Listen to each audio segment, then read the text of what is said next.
So mae AI yn busnes fi fath o gael personal assistant. Yn tu fi, mae'n gwaith i fi. Heb yr AI, so I'm mynd i gael 3/4 o'r gwaith dwi wedi gwneud efo ni fan. So TroCymru is sort of waste company. It's a carbon intelligence platform where we track materials coming from construction sites. So unwaith da ni wedi segregatio'r materials, fydd TroCymru mynd â nhw o ddar o sites. Cyn mynd â nhw, maen nhw'n sganio'r QR code sgenna ni ar y base ma, a fydd hwnnw yn helpu TroCymru greu report, a mae hynna'n bwysig iawn i ni.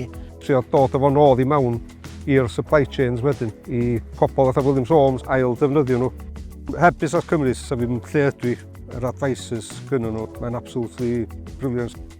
I use AI daily. I've created my own stack. I've got different AIs doing different things. I've got one doing documents, legal documents, accountancy. I've got one that does the tenders. I've got one that does emails and so on.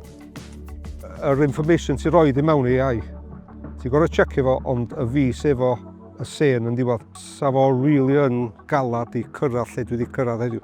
So dwi'n teimlo reit lwcus bod dwi'n gallu defnyddio.